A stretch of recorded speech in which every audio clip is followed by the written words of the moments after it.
Company accounts के दो ही चैप्टर हैं, chapter 9 issue of shares, chapter number 10 issue of debentures और chapter number 11 redemption of debenture वो डिलीट हो गया इस साल। 3 में से 2 ही चैप्टर रह गए हैं। चैप्टर 9 आपका कंप्लीट हो गया issue of shares. Next chapter last chapter start कर रहे हैं इश्यू ऑफ डिवेंचर्स। इसके बाद हमारे पास थर्ड बुक बचती है, इसका नाम है एनालिसिस ऑफ फाइनेंशियल स्टेटमेंट। उसके अंदर 4 चैप्टर और करना है। कुछ हद तक ये चैप्टर सिमिलर है इश्यू ऑफ शेयर्स वाले चैप्टर से। अच्छी चीज़ ये है कि इश्यू ऑफ शेयर में जो टॉपिक था प्रोराटा फॉरफीचर उस चैप्टर के अंदर नहीं, उसकी जगह और कुछ नए कॉन्सेप्ट्स हैं जो कि काफ़ी इजी कॉन्सेप्ट है। इश्यू ऑफ शेयर के कंपैरिजन में ये मतलब इजी है, टफ के कंपैरिजन में 30% मिली है चैप्टर उसके कंपैरिजन में, ये चीज़ पॉजिटिव रहेगी। डिवेंचर वर्ड क्या है जी समझते हैं, इस पर चर्चा करते हैं। सर शेयर वर्ड में हमने क्या समझा, पब्लिक से पैसा ले रहे हैं छोटे छोटे अमाउंट 10 रुपये 50 रुपये 100 रुपये और वो पैसा बिजनेस के अंदर लगा देते हैं। लोगों को ये बोलते हैं कि आप ओनर हो, प्रॉफिट होगा तो आपको भी मिलेगा, प्रॉफिट नहीं होगा तो नहीं मिलेगा, लॉस हुआ तो आपका भी लॉस होगा। फिर समझ लीजिए जैसे पार्टनरशिप में प्रॉफिट शेयरिंग रेशियो होती है ना, वो इक्वल भी हो सकती है, वो 3:1 भी हो सकती है और वो कैपिटल की रेशियो में भी हो सकती है। पार्टनरशिप में जो प्रॉफिट बांटने की रेशियो है वो रेशियो कैसी हो सकती है, पार्टनर डिसाइड करते हैं आपस में। लॉ में ये लिखा हुआ है कि पार्टनर डिसाइड ना करे तब इक्वल होगा, वरना रेशियो कोई भी हो सकती है। कैपिटल की रेशियो भी हो सकती है। कंपनी में कंपलसरी कैपिटल की रेशियो होती है। कंपनीज में प्रॉफिट शेयरिंग जो रेशियो होती है ना वो कैपिटल रेशियो होती है।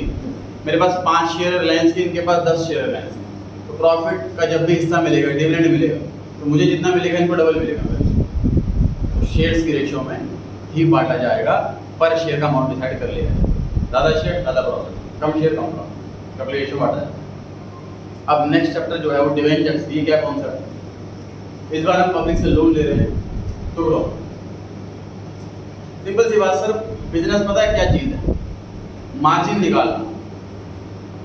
मतलब कोई चीज़ कहीं 1000 रुपये की मिल रही है और लोग उसको 1050 में बेच रहे हैं, 50 रुपये का प्रॉफिट रख रहे हैं।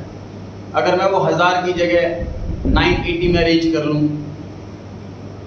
और 1050 की जगह 1030 में बेचूँ या 1010 रुपये में बेचूँ तो कस्टमर मेरे पास ज़्यादा आ जाएंगे, उन्हें सस्ता सामान मिलेगा। मैंने अपना मार्जिन कम कर लिया, 30 रुपीज़ का मार्जिन कर लिया, मेरी वॉल्यूम बढ़ जाएगी, इनकम की वॉल्यूम बढ़ जाएगी। बिजनेस इसी चीज़ से है, जहाँ से 10 रुपये बच सके बचाओ, ये 10 रुपये आगे जाके करोड़ रुपये बनेंगे। अब कंपनी को बिजनेस करने के लिए सर कंपनी को पता है कि जहाँ बिजनेस में पैसा इन्वेस्ट कर रहे हैं वहाँ पे लगभग 30-40% की रिटर्न आएगी। मतलब 1 करोड़ रुपये डालो और 30 लाख रुपये हर साल निकलेगा। इस टाइप का बिजनेस है। अब इस पैसे को लगाने के लिए लोन चाहिए। लोन का रेट ऑफ इंटरेस्ट अगर मान लीजिए 15% का, तो 30% हम कमा रहे हैं, आधा तो इंटरेस्ट में चला जाएगा। तो अगर ये 15% की बजाय लोन हमें 10% में मिल जाए तो कंपनी का प्रॉफिट बहुत अच्छा बढ़ सकता है। लेकिन 10% पे बैंक कैसे दे देगा लोन, वो आगे एफडी पे इंटरेस्ट दे रहा है 8% का। तो कंपनी ने ये देखा कि बैंक से हम लोन मांग रहे हैं, बैंक के पास पैसा कहाँ से आ रहा है, बैंक के पास पैसा पब्लिक से आ रहा है। बैंक पब्लिक से पैसा लेती है, उसमें अपना मार्जिन ऐड करती है और हमें लोन दे देती है। बैंक ऐसा करता है। तो कंपनी ये सोचती है कि अगर हम डायरेक्ट पब्लिक से लोन ले लें तो एक मीडियोकर बीच में हट जाए तो मोबाइल ऑनलाइन सस्ते क्यों हैं, क्योंकि डिस्ट्रीब्यूटर होलसेलर रिटेल इन सबका मार्जिन खत्म। डायरेक्ट कंपनी सेल कर रही है कस्टमर को, सिर्फ ऑनलाइन का जो पोर्टल है वो अपना कमीशन ले रहा है। वीडियो पर हटाने से मार्जिन बढ़ता है, चीज सस्ते मिलती है। कंपनी पब्लिक में बोलेगी हमें 100 करोड़ रुपए चाहिए, बताइए आपके पास है या आपके पास? पब्लिक सर 100 करोड़ रुपए सुनकर तो गिर जाएगी, ऐसे 100 करोड़ रुपए कहाँ से आएंगे? लेकिन पब्लिक में अमाउंट ज़्यादा नहीं है किसी के पास, लेकिन पब्लिक की वॉल्यूम ज़्यादा है। तो अगर कंपनी को इन्वेस्ट करने के लिए 100 करोड़ रुपए चाहिए तो हम इसके 1 करोड़ टुकड़े कर देते हैं। एक टुकड़ा हो गया 100 रुपए। अब पब्लिक से पूछते हैं, आपके पास 100 रुपए है, आपके पास हम 100, सभी के पास है, हमें कंपनी में 100 रुपए दीजिए। हम आपसे लोन मांग रहे हैं, उधार नहीं मांग रहे, लोन मांग रहे हैं। आपको हर साल इस पर इंटरेस्ट भी देंगे और एक पर्टिकुलर टाइम के बाद आपका पैसा वापस भी कर देंगे। 100 रुपये ले रहे हैं पब्लिक से एज अ लोन, ओनर नहीं है। जो 100 रुपये हमें दे रहे हैं वो ओनर नहीं है हमारे। हम डिसीजन कोई भी लें, कोई ब्रांच खोलें नहीं खोलें, कोई कंपनी खरीदे नहीं खरीदे, आपका कोई राइट नहीं है वोटिंग का, हाँ या ना करने का। आप उसको इंटरेस्ट आपको टाइम पे मिलता रहेगा। जो रिडम्पशन का टाइम 10 साल या 5 साल जितना भी होगा, इशू के टाइम पे लिखा हुआ होगा, उतना टाइम बाद आपको पैसा मिल जाएगा, आपका पैसा वापस। तो इस टाइप के लोन को हमने नाम दिया हुआ डिबेंचर। पब्लिक से लोन लेना इज इक्वल टू डिबेंचर। टुकड़े होंगे इसके छोटे छोटे, 10 रुपये या 100 रुपये या 1000 रुपये या 50 रुपये 500 रुपये, कितनी भी वैल्यू हो सकती है। इन जनरल 100 रुपये होती है। जैसे शेयर के अंदर इन जनरल जो फेस वैल्यू होती है वो 10 रुपये होती है, ऐसे ही डिबेंचर के जो जनरली फेस वैल्यू होती है वो 100 रुपये। तो अगर जब जो इन्वेस्टर है उनको लगता है कि कंपनी अच्छी है, यहाँ पैसा हमारा सेफ है, इंटरेस्ट भी अच्छा मिल रहा है, तो लोग अपना पैसा लगाते हैं। और ऑब्वियसली 100 रुपये को इन्वेस्ट नहीं करता, ज़्यादा अमाउंट इन्वेस्ट करते हैं। मान लीजिए मैंने कहा 100 रुपये दे करके आप लोन ले सकते हो हमारी कंपनी में, आपको इंटरेस्ट मिलेगा 10% रेट ऑफ इंटरेस्ट का। तो आप क्या सोच रहे हो कि अरे FD करूँगा तो इंटरेस्ट मिलेगा 7%, इनको दे दूंगा तो इंटरेस्ट मिलेगा 10% का फायदा। तो आप कंपनी के डिबेंचर खरीदोगे और उनको 100 रुपये दोगे और 10% इंटरेस्ट कमाओगे।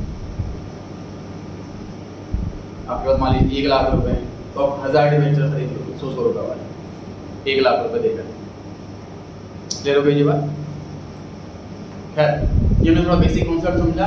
अब आते हैं अकाउंटिंग वाले काम पर कि सर हम कंपनी के अकाउंटेंट हैं, कंपनी को जब भी लोन की रिक्वायरमेंट है और कंपनी बैंक से नहीं पब्लिक से लोन लेना चाहती है तो वो डिबेंचर इशू करेगी। जब डिबेंचर इशू करेगी तो इसको ऑफिशियली ऑफर किया जाएगा पब्लिक को, एप्लीकेशन की डेट मेंशन की जाएगी कि इस डेट से इस डेट तक आप लोग अप्लाई कर सकते हैं। कंपनी ब्रोकर अपॉइंट करेगी, उन्हें कहेगी मैं डिबेंचर लिखवाओ, कमीशन देंगे आपको, लोग अप्लाई करेंगे, हम उनको फिर डिबेंचर अलॉट करेंगे। एप्लीकेशन ज़्यादा भी आ सकती हैं, एप्लीकेशन बराबर भी आ सकती हैं, एप्लीकेशन कम भी आ सकती हैं। ज़्यादा आ जाए तो ओवर सब्सक्रिप्शन, कम आ जाए तो अंडर सब्सक्रिप्शन। जनरली डिबेंचर वाले केस में ओवर सब्सक्रिप्शन नहीं होता। रीज़न क्या है कि इन्वेस्टर फिक्स्ड जगह पे नहीं भागते। डिबेंचर जो पब्लिक है, जो इन्वेस्टर्स हैं, वो डिबेंचर प्रेफर नहीं करते, शेयर प्रेफर करते। डिबेंचर जो है उसमें हालांकि जो इनकम है वो फिक्स्ड है, रिस्क लो रिस्क है। शेयर में रिस्क ज़्यादा है लेकिन रिटर्न भी ज़्यादा है। शेयर में पैसा डबल भी हो सकता है 1 साल में, 10 गुना भी हो सकता है 1 साल में, लेकिन डिबेंचर में पैसा हमारा बढ़ेगा नहीं, सिर्फ इंटरेस्ट मिलता रहेगा। 100 का 100 रुपये ही रहेगा 10 सालों का। इसलिए पब्लिक कम इंटरेस्ट लेती है डिबेंचर। फिर भी जो कैटेगरी होती है इन्वेस्टर्स की, जिसमें से कैटेगरी है रिस्क हेडर, वो कैटेगरी प्रेफर करती है डिबेंचर। और हम जो पोर्टफोलियो मैनेजर होते हैं, हमारे पास क्लाइंट होते हैं, वो हमें सपोज 50 लाख 1 करोड़ रुपये दे देते हैं कि जी आप इन्वेस्ट करो, आप अपने हिसाब से कहाँ इन्वेस्ट करना चाहिए। तो हम थोड़ा सा पोर्शन उनका डिबेंचर में इन्वेस्ट करते हैं, क्योंकि हमें पोर्टफोलियो ऐसा बनाना है कि बहुत ज़्यादा रिस्क में ना चला जाए रिटर्न के चक्कर।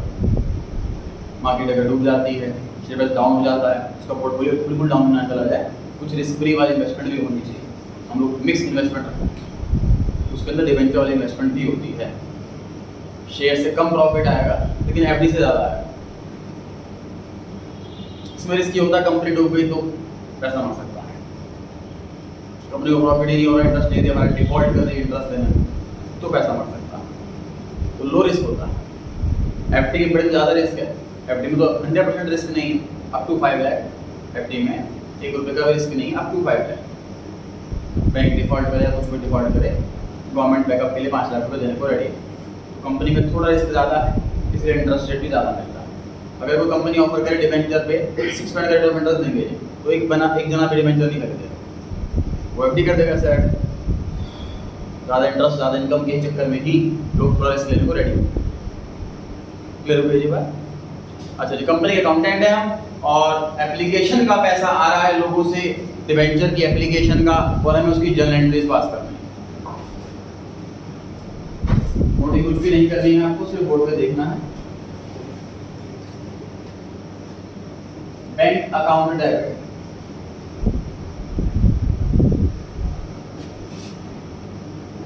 To debenture application account.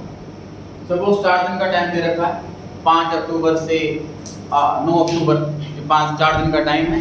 Apply कर सकते हैं लोग, अप्लाई करते रहेंगे। 5 तारीख को पैसा कुछ आएगा, एंट्री होगी। 6 तारीख को पैसा आएगा, एंट्री होगी। 7 तारीख को पैसा आएगा, एंट्री होगी। 8 तारीख को पैसा आएगा, एंट्री होगी। 4 दिन लगातार एंट्री होती रहेगी। उसके बाद हमने अलॉटमेंट की फाइनल डेट जो सोची है, सपोज 11 अक्टूबर सोची। 11 अक्टूबर को डिसीजन लिया जाएगा किसको डिबेंचर अलॉट होंगे, किसको नहीं अलॉट होंगे या किसके रिजेक्ट होंगे। तो 11 अक्टूबर को हम ये एप्लीकेशन का पैसा ट्रांसफर कर देंगे अपनी लाइबिलिटी में debenture account.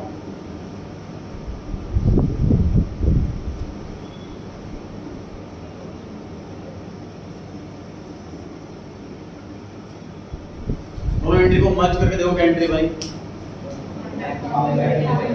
Bank account debit to debentures account. Sir application account credit हुआ, फिर एप्लीकेशन अकाउंट डेबिट हुआ, अल्टीमेटली कैंसिल हो गया। मतलब ये टेम्पररी अकाउंट है कि 4 दिन के लिए खुला है बस, उसके बाद क्लोज हो जाना। अल्टीमेटली हमारी बैलेंस शीट के अंदर बैंक नाम से एसेट बढ़ेगी क्योंकि पैसा आ रहा है लोन से, और लायबिलिटी साइड में लायबिलिटी बढ़ेगी डिबेंचर के नाम। तो हम बैंक से लोन लेते तो एंट्री होती है ना, bank account debit to bank loan, वही एंट्री तो हो रही है। बैंक अकाउंट डेबिट टू बस बैंक लोन की जगह डिबेंचर, और 2 पार्ट में हो रही है। कंबाइंड एंट्री कर सकते हैं क्या? नहीं कर सकते सर। ट्रांजैक्शन का नेचर भी अलग है और टाइमिंग भी अलग। एप्लीकेशन आने की डेट अलग होती है और डिबेंचर इशू की डेट अलग होती है, टाइमिंग अलग है। First entry application money receive होने की, सेकंड एंट्री है डिबेंचर्स अलॉट करने की। दोनों का नेचर भी अलग है और टाइमिंग भी अलग है, इसलिए कंबाइंड एंट्री नहीं हो सकती। नरेशन की बात करें, पहली एंट्री की narration be application money receive.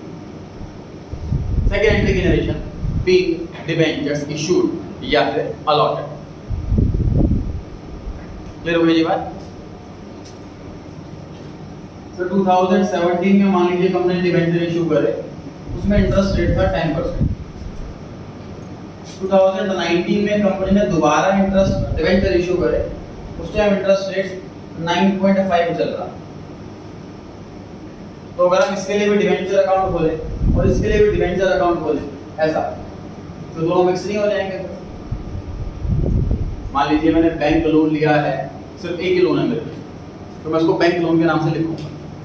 लेकिन मान लीजिए मैंने बैंक लोन लिया SBI बैंक से, अगले साल मैंने लोन लिया ICICI बैंक से, तो दोनों का नाम अगर मैं बैंक लोन लिखूंगा, दोनों अकाउंट मिक्स हो जाएंगे ना फिर, और दोनों सेपरेट लोन है, दोनों का अमाउंट सेपरेट है, दोनों का इंटरेस्ट रेट सेपरेट है, तो मुझे इसको बाइफरकेट करना चाहिए।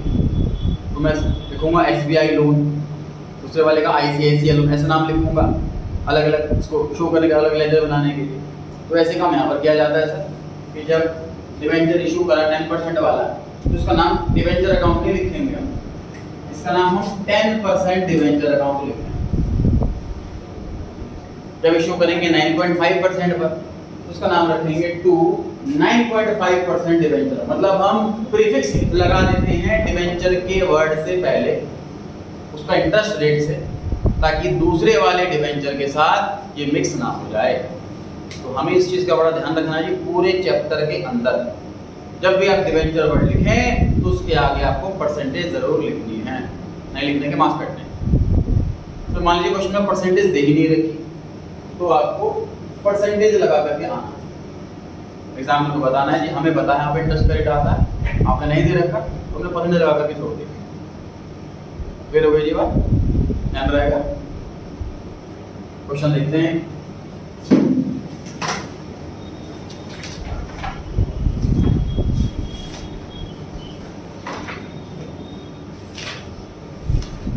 पेज नंबर 151 क्या लिखा हुआ है जी? सबसे ऊपर टॉपिक लिखा हुआ है issue of debentures for cash.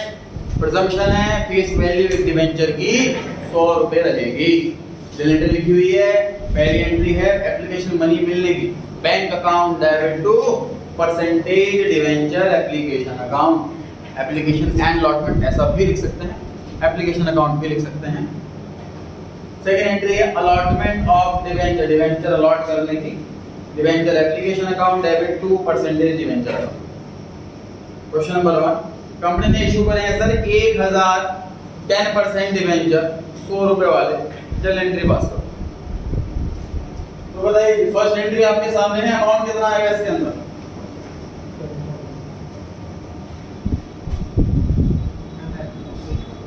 One lakh. 1000 debenture हैं और 100 रुपए का नोट कर लीजिए पहले क्वेश्चन का आंसर। फर्स्ट क्वेश्चन का आंसर नोट कर लीजिए, bank account debit to debenture application account 1 lakh रुपए।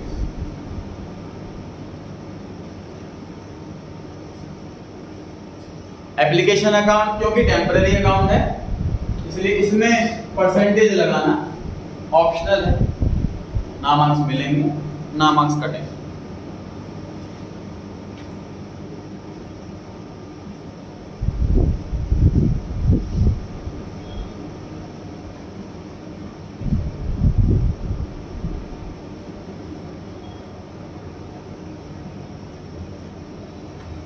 Second entry debenture application account debit to में क्या लिखना बताएंगे यहाँ पर 10% डिबेंचर अकाउंट। क्वेश्चन में गिवन है इंटरेस्ट रेट की परसेंटेज।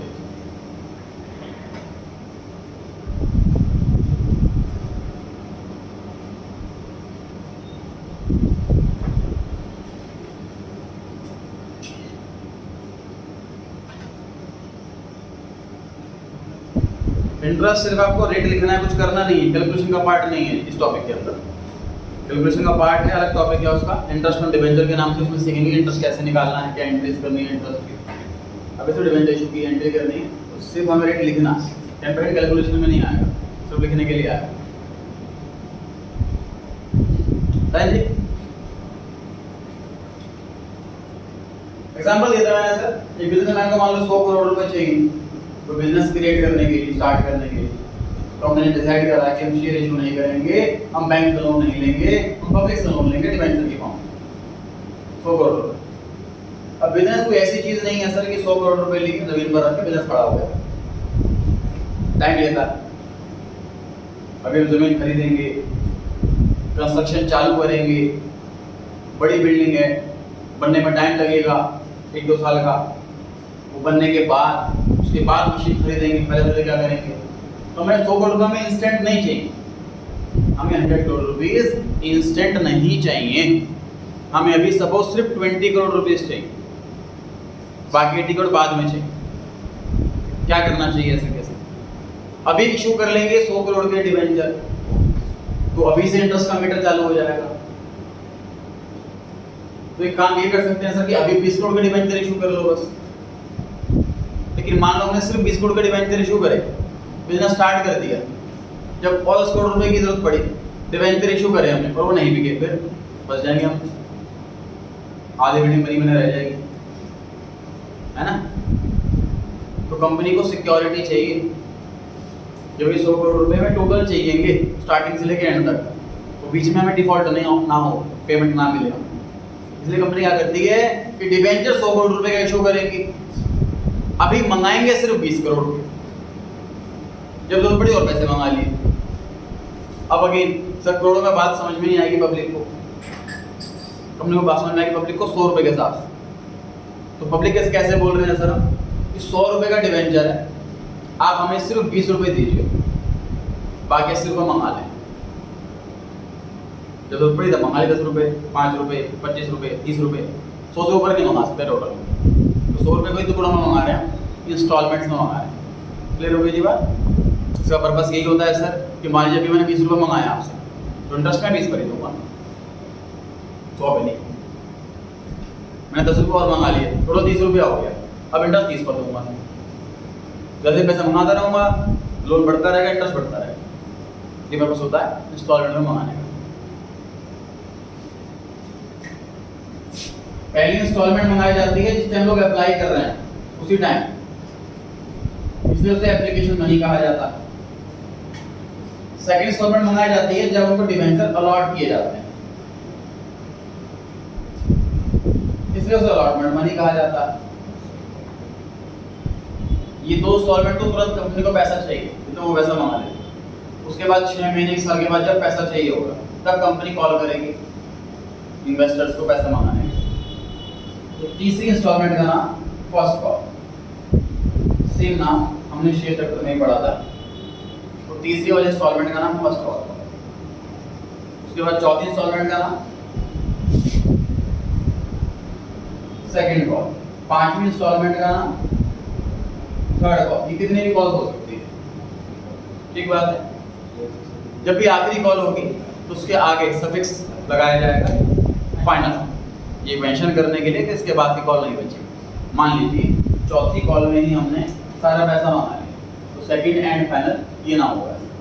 मान लीजिए पांचवी वाली इंस्टॉलमेंट में हमने सारा पैसा मांगा लिया, उसका नाम थर्ड एंड फाइनल। थर्ड वाली इंस्टॉलमेंट में हमने सारा पैसा मंगा लिया, उसका नाम फर्स्ट एंड फाइनल कॉल होगा। और इसी में सारा पैसा मंगा लिया तो हमें फाइनल वर्ड लिखना ही नहीं क्योंकि कॉल ही नहीं, ठीक है।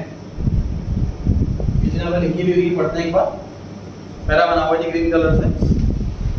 A salient feature of a company is that amount on its debentures can be gradually collected in easy installments spread over a period of time.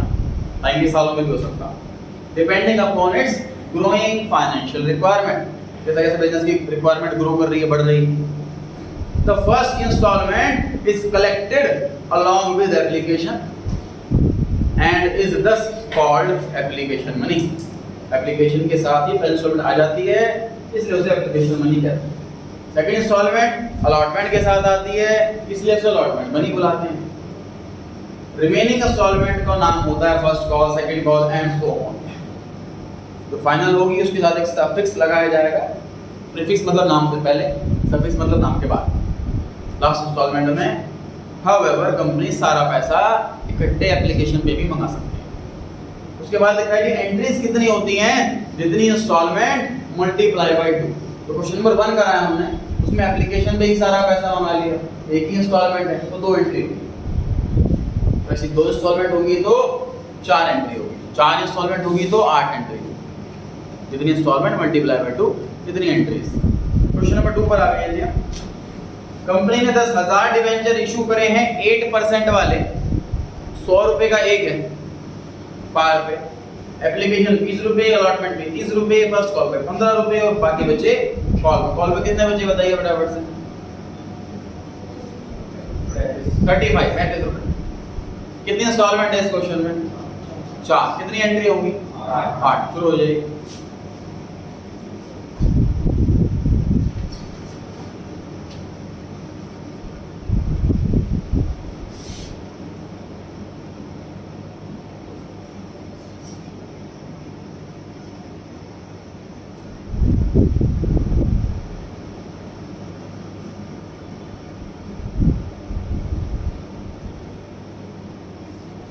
पहली entry bank account debit to debenture application account 2 lakh.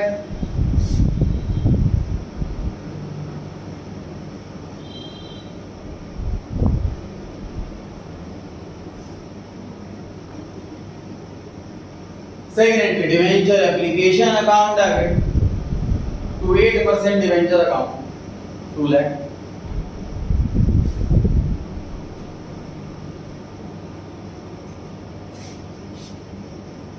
और third entry बतानी है आपने।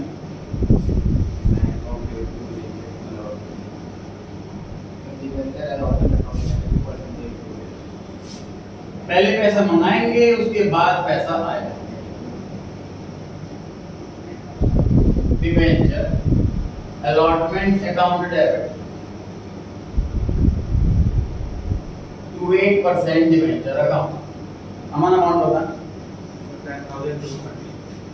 Correct 10,000 into में 30 allotment की जो instalment है वो 30 रुपए की 10,000 डिवेंचर है 3 लाख रुपए हो गए अलॉटमेंट का पैसा मंगा रहे हैं डिवेंचर इशू कर रहे हैं शिवम फोर्थ एंट्री बताएंगे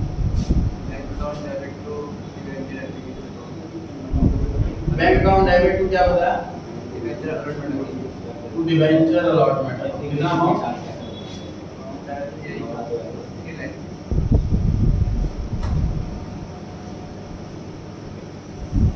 फोर्थ एंट्री है डिवेंचर अलॉटमेंट का पैसा मिलने के नेक्स्ट नरेशन बताएं थर्ड एंट्री की थर्ड एंट्री की नरेशन बस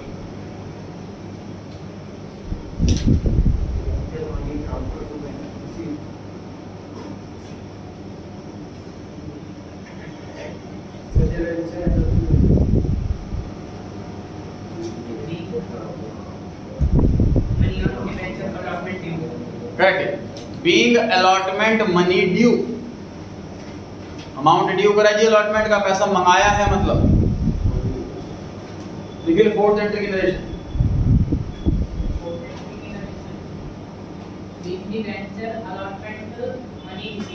करेक्ट है इसमें हम लेंदी को छोटा करने के लिए डिवेंचर वर्ड स्किप कर सकते हैं being allotment money receive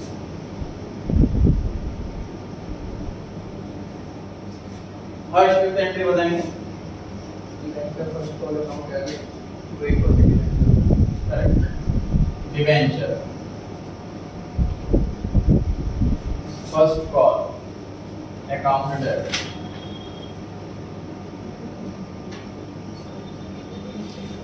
to 8% debenture amount बोले आपसे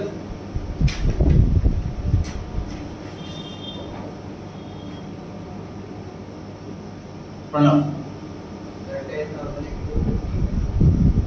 10,000 इंटू में 15 रुपए की इंस्टॉलमेंट है और 10,000 डिवेंचर हैं ऋषित नरेशन बोले फिफ्थ एंट्री की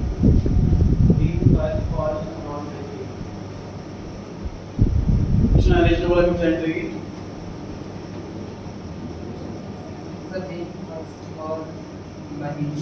being first call money due अभी रिसीव कहाँ हुआ बैंक कहाँ लिखा अभी तो सिर्फ ड्यू करा मंगाया आप सिक्स एंट्री बोलेंगे bank of debit to debenture first call account percentage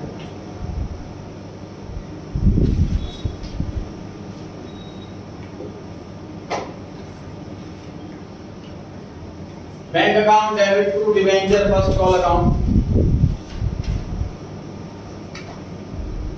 option narration बोले इसकी being first call money received यहां रिसीव हो रहा है यहां आया पैसा इसे बोलेंगे receive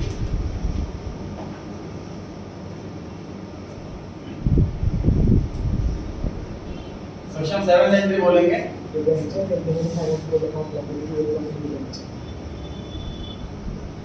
debenture second and final call क्योंकि आखिरी इंस्टॉलमेंट है ये इसलिए हमने सफिक्स लगाया फाइनल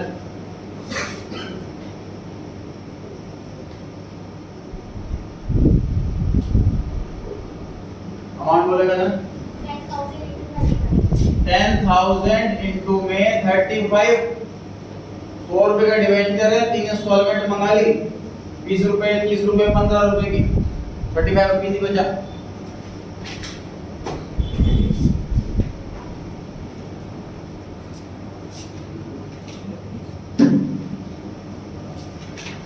नरेशन बोले चले किसको 7th एंट्री मनी ड्यू इसको और छोटा कर सकते हैं being second call money due या फिर being final call money due वो नेक्स्ट एंट्री बोले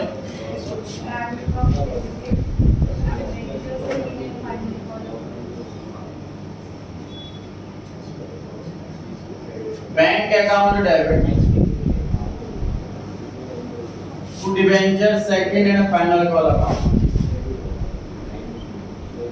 अमाउंट से रिजनरेशन बोले इसमें being a final call money receive या फिर being a second call money receive.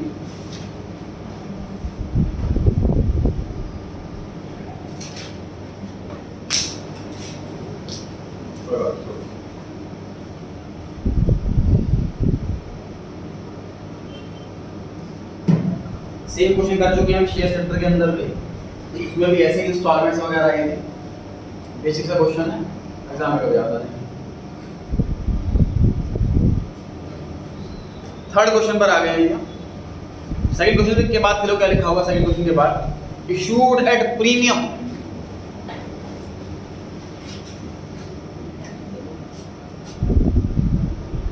देखिए पार वाला केस क्या है, समझिए इस चीज को।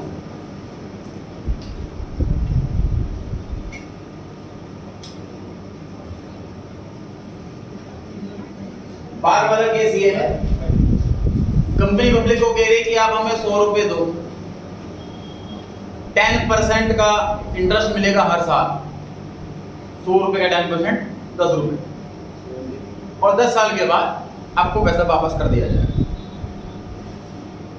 अगर कोई बड़ा बिजनेसमैन ऐसा डिबेंचर इशू करता है, इसकी रेपुटेशन अच्छी है, वो कई सालों से बिजनेस कर रहा, पैसा कभी मरा नहीं, रेटिंग होती है सर इसकी, जो डिबेंचर इशू करते हैं इनकी रेटिंग होती है, कंपनी की रेटिंग होती है AAA, AA+, A+,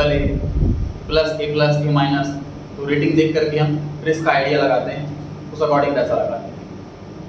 तो रेटिंग अच्छी है इस कंपनी की, तो डेफिनेटली ओवर सब्सक्राइब होने वाला। मतलब कंपनी को अगर 100 करोड़ रुपए चाहिए तो 400-500 करोड़ रुपए के आसपास लोग अप्लाई करने वाले। तो इस सिचुएशन का लोग फायदा उठा सकती है कंपनी। फायदा कैसे उठा सकती है? कंपनी पब्लिक से बोलेगी कि आप हमें 115 रुपए दो, 15 रुपए भूल जाओ, इंटरेस्ट आपको 100 रुपए पे 10% 10 रुपए मिलेगा, वापसी भी पैसा सिर्फ 100 रुपए ही होगा। मतलब आपको सीधा 15 रुपए का लॉस। अप्लाई करना है, लोग फिर भी अप्लाई करेंगे। क्यों? मान लीजिए बाकी कंपनियां इंटरेस्ट रेट दे रही है 8% और यहां मिल रहा है 10%। बाकी कंपनियों की रेटिंग डाउन है, पैसा मरने का डर है, यहाँ पे रेटिंग अप है, इस वजह से। लेकिन कुछ इन्वेस्टर कम हो जाएंगे, 100 करोड़ की जगह 500 करोड़ रुपए के लोग इन्वेस्टर आने वाले हैं, 500 करोड़ की जगह शायद 150 करोड़ के रह जाएंगे, कम हो जाएंगे। हम लोग 100 करोड़ रुपए तो चाहिए, ठीक बात है। इसे बोलते हैं शेयर डिबेंचर इशू करना प्रीमियम पर। प्रीमियम मींस एक्स्ट्रा पैसा ले रहे हैं अगर हम पब्लिक से। तो ये लिखा हुआ है जिसके अंदर इशूड एट प्रीमियम। तो इशूड एट प्रीमियम के अंदर पहले वाले एंट्री में कोई चेंज नहीं आएगा, पहले वाली एंट्री में कोई चेंज नहीं आएगा। सेकेंड एंट्री में एक एडिशनल अकाउंट आ जाएगा सिक्योरिटी प्रीमियम।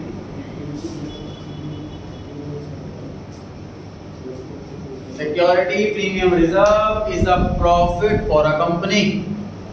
फ्री फंड का पैसा मिल गया, जो मर्जी करो कंपनी के बिजनेस एक्टिविटी से रिलेटेड। तो देखिए एंट्री में सेकंड एंट्री लिखी हुई है मैंने यहाँ पर, क्योंकि फर्स्ट एंट्री तो रिपीट ही होनी है। सेकंड एंट्री में तो एसपीआर और आ गया। पढ़े जी क्वेश्चन नंबर 3। क्वेश्चन 3 के ऊपर एक और बात लिखी है, जो प्रिजम्पशन रहेगा एसपीआर अलॉटमेंट पर है। मतलब सिक्योरिटी प्रीमियम रिजर्व जो एक्स्ट्रा वाला 15 रुपए है, ये कौन सी इंस्टॉलमेंट में मंगाना है ये कंपनी की मर्जी है। अगर मेंशन नहीं कर रखा तो हमेशा अलॉटमेंट पर ही मंगाया जाता है प्रैक्टिकल लाइफ में। क्वेश्चन नंबर 3, कंपनी ने इशू करा है 3000 डिबेंचर 12% रेट ऑफ इंटरेस्ट वाले 50 रुपए का एक। सर जब भी फेस वैल्यू 100 रुपए से अलग आ जाए एग्जाम में भी, तो उसको अंडरलाइन कर लेना, सर्कल कर लेना, ध्यान रखना उस चीज का। टेस्ट में हमेशा देखा गया है कि जब भी फेस वैल्यू 100 से अलग आती है तो बच्चे 100 रुपए फेस वैल्यू मानकर ही सॉल्व कर देते हैं। जब भी 100 रुपए से अलग फेस वैल्यू आए, हैबिट बना लें कि उसको अंडरलाइन कर लें, सर्कल कर लें, वहीं पर डबल अलर्ट रहे सॉल्व करते time. At a premium of 10% payable as follows, application पे 5 रुपए, अलॉटमेंट पे 15 रुपए। तो बताइए जी कॉल पर कितना? 35। इश्यू प्राइस कितना? 55। 50 रुपए का डिवेंचर है, प्रीमियम है 10%, तो 50 रुपीज का 10% ये हुआ 5 रुपीज, इश्यू प्राइस हो गया 55 रुपीज। 50 का शेयर 55 में इशू कर रहे हैं, टोटल 55 रुपीज मंगाने हैं। एप्लीकेशन पे मंगा लिया हमने 5, अलॉटमेंट पे 15, टोटल 20 रुपीज मंगा लिए 55 में से, तो बाकी कितना बच गया? 35 बच गया। कितनी इंस्टॉलमेंट है इस क्वेश्चन में? 3 इंस्टॉलमेंट। कितनी एंट्री होंगी? 6। मैं तो लिख चुका हूं, आप लोग लिखो। अपूर्व आपकी बारी, फर्स्ट एंट्री में अमाउंट करेक्ट करवा दीजिए। 3000 into 5,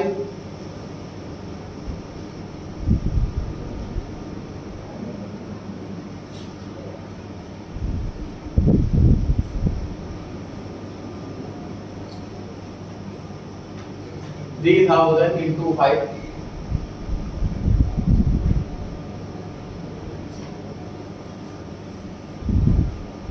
अनुभव आपने सेकंड एंट्री करेक्ट करवानी। एक मिनट,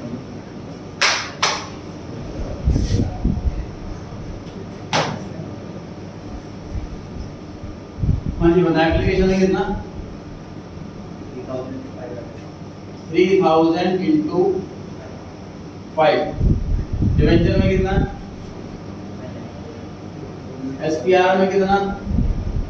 एसपीआर सर एप्लीकेशन वाले इंस्टॉलमेंट में नहीं आएगा, अलॉटमेंट वाले इंस्टॉलमेंट में आएगा। और एक रेट भी हमें 8 की जगह 12 लिखना।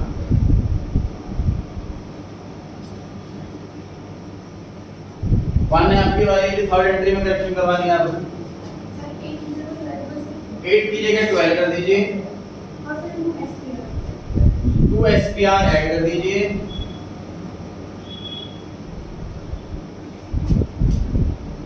और अमाउंट ठीक है सर? हाँ यहाँ बता डेबिट में कितना? 15,000। और आप करेक्ट कराएं। अंजलि 15 मल्टीप्लाई बाई 3000, 3000 डिवेंचर है, 15 रुपए मंगाए। पीछे गंदा आप बताएं डिवेंचर में कितना अमाउंट लिखें?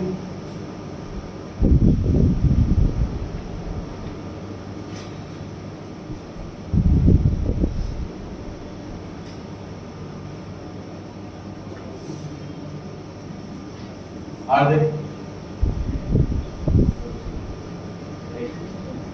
इधर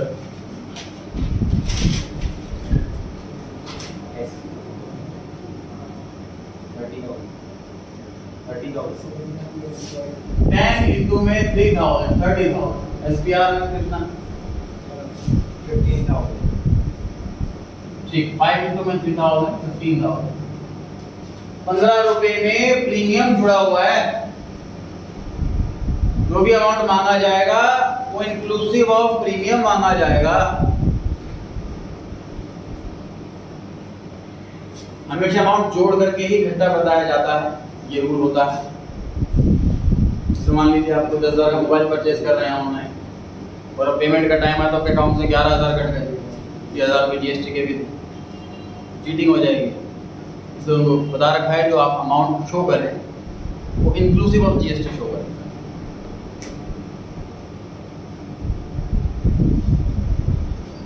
ये भी जो अमाउंट बताया जाएगा इन्वेस्टर को 15 रुपये भेज दो, 15 रुपये भेज देंगे वो, क्योंकि मेरे 5 रुपये पेन को बोल रहा हूँ, वैसे नहीं होगा। 15 रुपये इंक्लूडिंग जीएसटी बता अमाउंट बताया जाए। टोटल 15 मंगाए हैं, 10 रुपये डिवेंचर के, 5 रुपये प्रीमियम। नेक्स्ट बताएं जी मां। 3000 डिवेंचर है, टोटल 15 रुपये मंगाए हैं। शिवम एंट्री में करेक्शन करवानी है, 12% आ जाएगा। और कोई करेक्शन? सर अमाउंट आएगा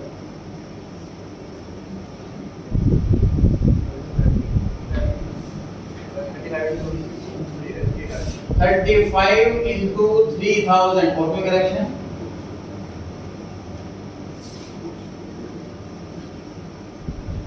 लक्ष्य कोई करेक्शन इस एंट्री में? फर्स्ट के साथ एंड फाइनल, ये भी ऐड हो जाएगा क्योंकि इस क्वेश्चन में पहली कॉल आखिरी कॉल है।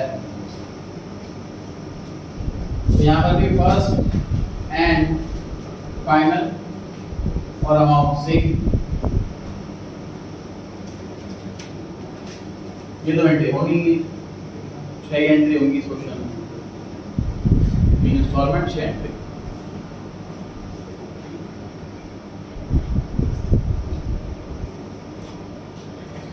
बढ़ सकते हैं लिए आगे।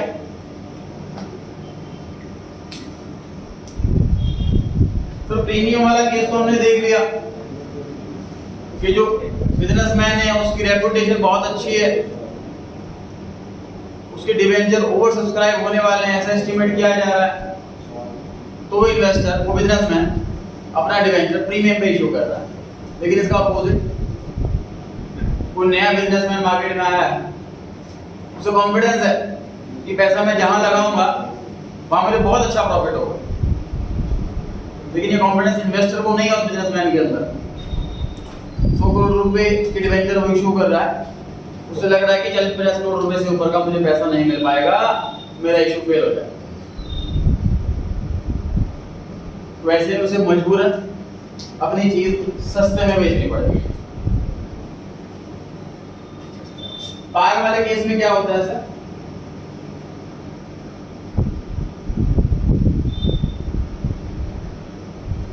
ये हम पब्लिक को बोल रहे हैं आप हमें 100 रुपए दो, आपको हर साल इंटरेस्ट मिलेगा 100 रुपए का 10% 10 रुपए, और 10 इयर्स के बाद आपका पूरा पैसा वापस कर दिया जाएगा। ये पार वाला केस। अब डिस्काउंट वाला केस,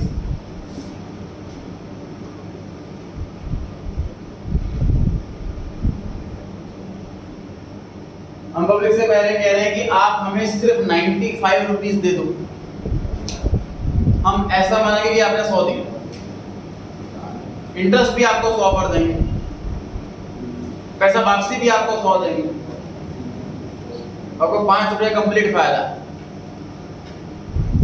इसमें देखो पब्लिक का पैसा भी बढ़ रहा, मान लीजिए जिसने 95 लाख रुपीस लगाया उसे 1 करोड़ रुपए मिलेंगे, 5 लाख बढ़ गया, इंटरेस्ट भी मिलता रहा हर साल, ये फायदा भी मिला।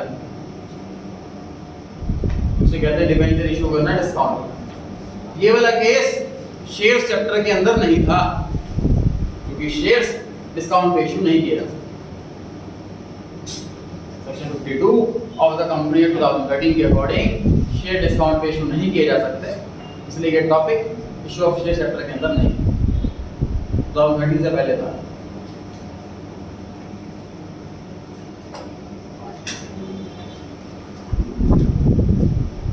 इशूड एट डिस्काउंट क्वेश्चन 3 के नीचे, तो एसपीआर क्रेडिट साइड में आ रहा था, उसकी बजाय डेबिट साइड में आ गया। Discount on issue of debenture account debit, losses expenses हमेशा डेबिट किए जाते हैं, लॉसेस और एक्सपेंसेस हमेशा डेबिट किए जाते हैं, आप समझ सकते हैं। फटाफट से क्लास कंटिन्यू कर दी, जल्दी उठ जाओ, डिस्कस क्लास के बाद करो जाकर के, फटाफट जल्दी से उठ जाओ, जल्दी उठ जाओ। गो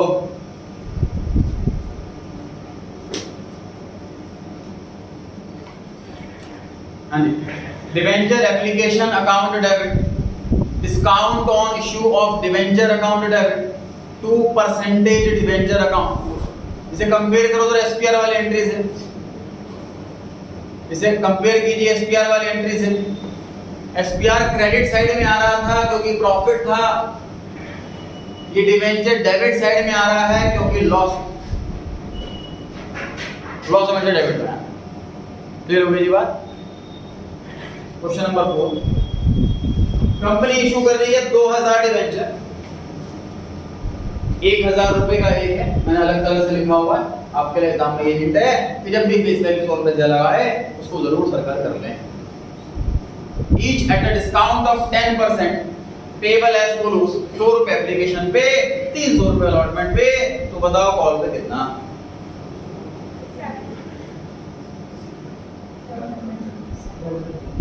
700 तो आपको कैसे आ जाएगा?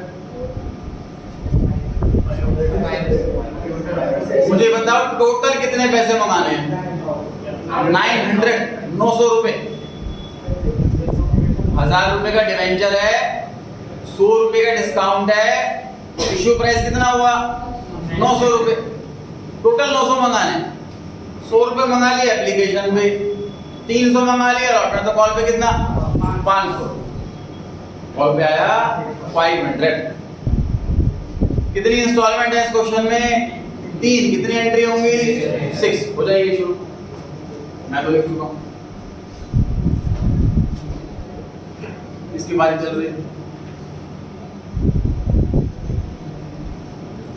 शिवम आपके बारे में फर्स्ट एंट्री में अमाउंट बताएं।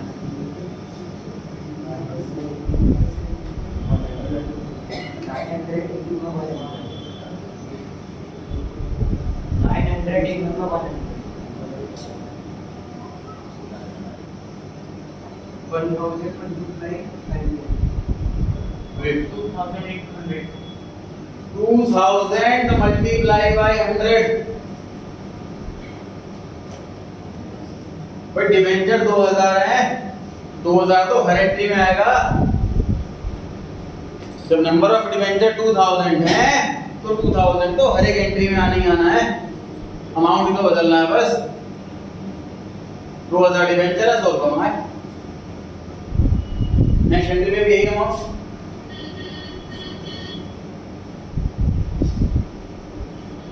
इस क्वेश्चन में सर डिवेंचर का इंटरेस्ट का रेट मेंशन नहीं है, तो सिर्फ परसेंटेज मेंशन करके छोड़ देंगे। सिर्फ परसेंटेज मेंशन करके छोड़ देंगे।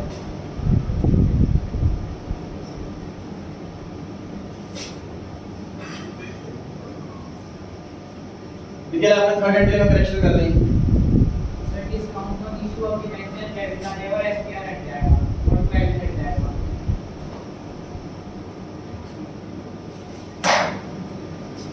डेबिट साइड में दो अकाउंट है, डिवेंचर अलॉटमेंट अकाउंट और discount on issue of debenture account. दोनों में से जो मर्जी आप पहले लिख सकते हो। आप पहले डिस्काउंट लिखो या पहले डिवेंचर अलॉटमेंट लिखो, या आपकी मर्जी। तो परसेंटेज डिवेंचर अकाउंट। हर्ष बताएं डिस्काउंट वाले में कितना अमाउंट लिखूं? तो क्या 2000 डिवेंचर है और 100 रुपए का डिस्काउंट। हर्षित अलॉटमेंट में कितना लिखे? 2000 डिवेंचर है, 300 रुपए मंगाने। बड़ा डिवेंचर में कितना लिखे? 400। 300 रुपए मंगाए तो फेस वैल्यू 400 रुपए कवर होगी यहाँ पर। ठीक है, 300 रुपए नेट ऑफ डिस्काउंट है, क्योंकि 300 रुपए नेट ऑफ डिस्काउंट है। तो हमने पैसा मंगाना ड्यू करा पैसा 300 रुपया, लेकिन डिवेंचर लिख दिया 400 रुपया। हमारी लायबिलिटी 400 रुपए की रेट हो गई यहाँ पर। पैसे मंगाए सिर्फ 300 रुपए। डिस्काउंट वाले केस में पैसा कम मंगा रहे हैं। देखो हम 900 रुपए मंगा रहे हैं, लेकिन लायबिलिटी तो 1000 की मान रहे हैं ना। वापसी तो 1000 रुपए कर रहे हैं, वापसी तो 1000 ही कर रहे हैं। कृष्णा फोर्थ एंट्री के अमाउंट में हेल्प करें। 2000 डिवेंचर में हमने 300 का ध्यान रहे, अलॉटमेंट जितने से डेबिट उतने से ही क्रेडिट, तभी अकाउंट क्लोज होगा।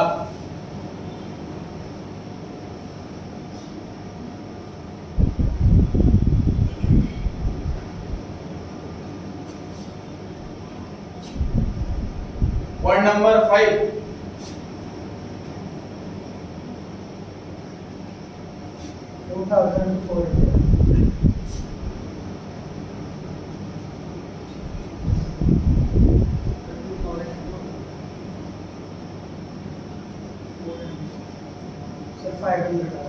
फाइव हंड्रेड भी डिस्कस तो करा था, क्यों भूल गए ना? 100 रुपए एप्लीकेशन पे, 300 रुपए अलॉटमेंट पे, 500 रुपए कॉल पे, 900 रुपए तो हुए। अगर 400 कर दोगे तो 800 रुपए रह जाएंगे फिर।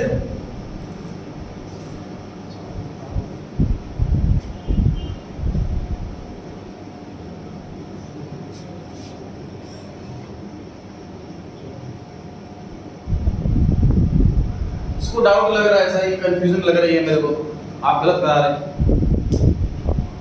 जरा फटाफट से चेक करो, डिबेंचर अकाउंट के अंदर हमने कितना अमाउंट लिखा, यहाँ पर 100 रुपए, तो डिबेंचर अकाउंट की बात कर रहे हैं, यहाँ पे 100 रुपए, उसके बाद यहाँ पे 400 रुपए, टोटल 500 रुपए, उसके बाद यहाँ 500, 1000 रुपए आ गए। डिबेंचर अकाउंट में 1000 रुपए आ गए, हमारे लायबिलिटी क्रिएट हो गई 1000 रुपए से। बैंक में कितना आना चाहिए, 900 रुपए आना चाहिए, चेक करो फटाफट। यहाँ बैंक में 100 रुपए आ गया, फिर यहाँ बैंक में 300 आ गया, 400 रुपए बैंक में आ गया, फिर यहाँ 500 900 रुपए बैंक में आ गया, बैंक में 900 ही आना चाहिए था।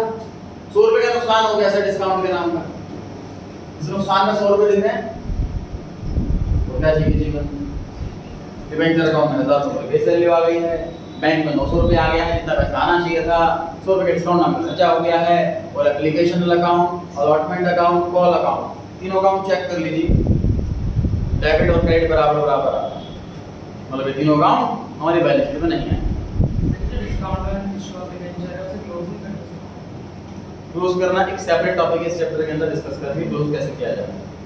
टॉपिक है right of discount of loss on issue of debenture.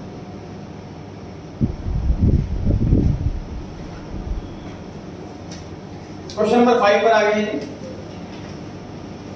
Company ने इनवाइट करी है एप्लीकेशन 7500 डिबेंचर इशू करने के लिए, इसका रेट ऑफ इंटरेस्ट है 12%, 100 रुपए फेस वैल्यू है, 35 का प्रीमियम है, तो इशू प्राइस कितना हो गया 135। Full amount was payable on application, सारा पैसा एप्लीकेशन पर ही देना है। तो इस क्वेश्चन में कितनी इंस्टॉलमेंट हुई, एक, कितनी एंट्री हुई, 2। एप्लीकेशन रिसीव हुई है 10,000, मंगाई थी 7500, आ गई 10,000, तो ये अंडर सब्सक्रिप्शन है कि ओवर सब्सक्रिप्शन, ओवर सब्सक्रिप्शन, ज्यादा एप्लीकेशन आ गई। Application for 2500 debentures were rejected and application money was refunded. Debenture allot कर दिए गए, रिमेनिंग एप्लीकेंट्स को टिल एंड रिवर्स कर। इसकी बारी चल रही, कारण आपकी बारी, फर्स्ट एंट्री का अमाउंट करेक्ट है आपकी, आप बताएंगे फर्स्ट एंट्री का अमाउंट।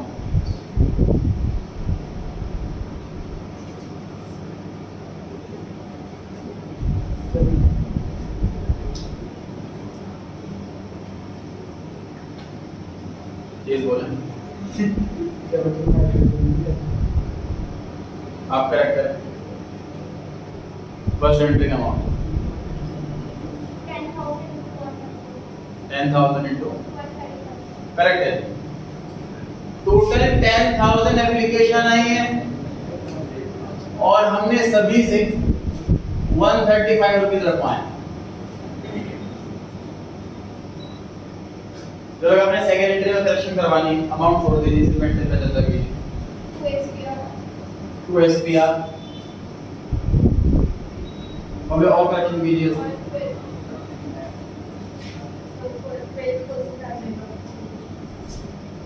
अभी और करेक्शन कीजिए, अमाउंट पे चर्चा नहीं कर रहे, सिर्फ एंट्री पे डिस्कस कर रहे हैं। 2 बैंक अकाउंट, पैसा वापसी भी तो करना है, इनका पैसा एक्स्ट्रा आ चुका है, इनको पैसा वापस भी तो करना है। अब पूरा अपना अमाउंट बताना है सर, 10,000 into 135। सर एप्लीकेशन का सिंपल सा रूल, जितने से क्रेडिट उतने से debit. Debenture account, total debenture issue करने हैं 7500 और फेस वैल्यू है 100 रुपए। टोटल डिबेंचर इशू करने हैं 7500 और एसपीआर है 35 रुपीस। टोटल 2500 एप्लीकेशन वापस करने हैं हमें, इस पे हमने 135 रुपीज लिया हुआ, बिल्कुल करेक्ट है। इसमें फर्स्ट एंट्री के अमाउंट में गड़बड़ होती कि पैसा कितना लिखना है। याद रहे पहली एंट्री हमेशा एप्लीकेशन रिसीव्ड से होती है, डिबेंचर इशूड से नहीं या शेयर इशूड से नहीं। फर्स्ट एंट्री एप्लीकेशन मिलने की एंट्री।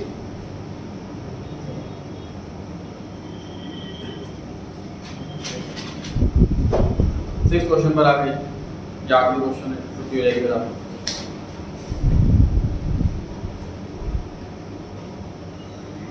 क्वेश्चन 6 में लिखा हुआ है कंपनी ने इनवाइट करी एप्लीकेशन 7500 डिवेंचर्स 12% वाले हैं, 35 पर डिवेंचर प्रीमियम है, फुल अमाउंट सर तो सेम क्वेश्चन लग रहा, बिल्कुल ही सेम लग रहा। सेकंड लाइन में अलग है कुछ। Pro rata means proportionate rate allotment was made to all the applicants। तो फिफ्थ पॉइंट और 6 पॉइंट वाला क्या है? पॉइंट 5 में हमने कंप्लीट रिजेक्शन किया था, उस पर्सन को हमने डिवेंचर अलॉट ही नहीं करे और इसलिए उसका पैसा कंप्लीटली वापस कर दिया। 6 क्वेश्चन में हमने कंप्लीट रिजेक्शन किसी के साथ भी नहीं करा, सभी को प्रोपोर्शनेट रेट से डिवेंचर अलॉट करा। 2 मिनट समय लगाएं, खुद से ट्राई करें फिर मैं बताता हूँ।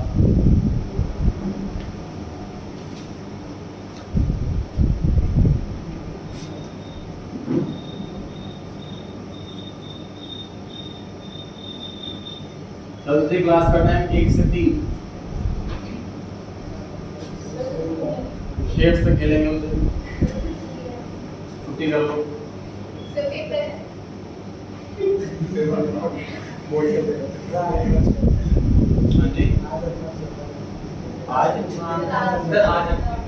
आज रख लेता।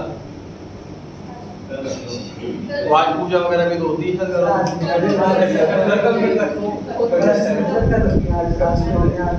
किसी किसी नौमी मनाई जाती है ना, तो मुझे क्या पता कौन किस किसी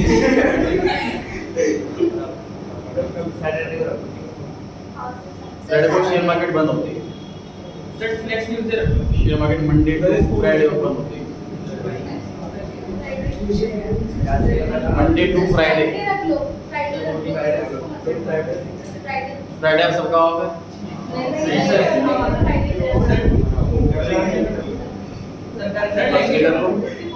हाँ जी, इसको थर्सडे में समस्या है, सिर्फ वही हैंड रेस करें। क्या समस्या है?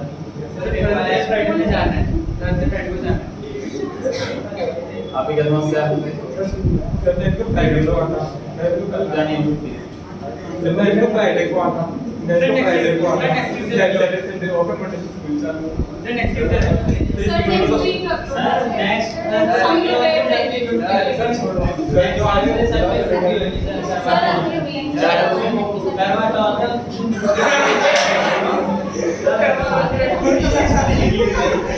उस दिन पता है शेयर मार्केट बंद है, चेक करना पड़ेगा।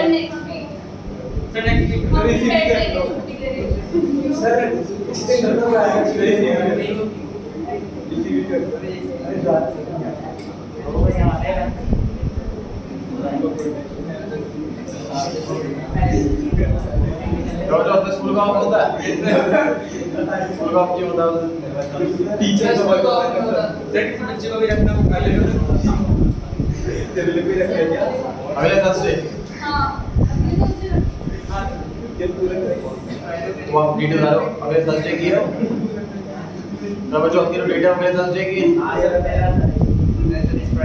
स्कूल की थोड़ी छुट्टी होती है, स्कूल की रहती होती है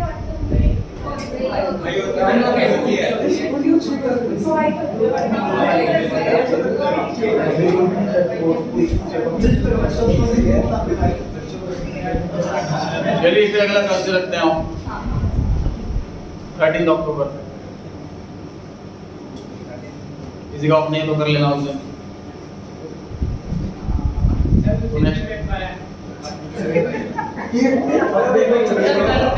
बोर्ड का पेपर है।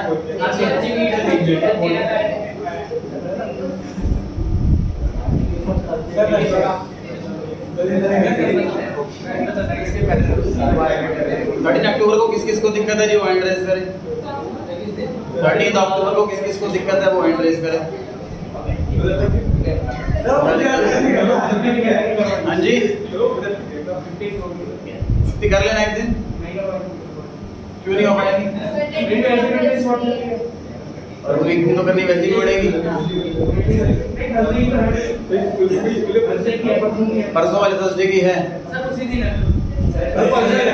आपके बच्चे की वीडियो देखी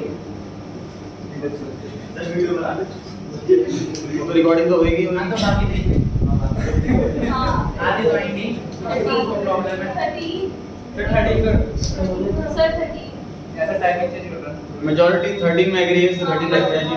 सर 2 बजे आ सकते हैं 1:30 बजे 1:30 बजे आ सकते हैं 3:30 तक शर्मा गेट ओपन रहती है, तो 1 से 3 मैंने इसलिए टाइम रखा हुआ। आप मान लो 1 बजे आने में दिक्कत है तो 2:30 बजे भी आ सकते हो, हालांकि बेसिक 1 बजे के दौरान। क्वेश्चन नंबर 6 चेक कराएं, घर जाएं, छुट्टी हो चुकी है, आप लोग लेट कर रहे हैं। पुनः क्लास का टाइम नॉर्मल टाइमिंग है सर 5 से 6 काम।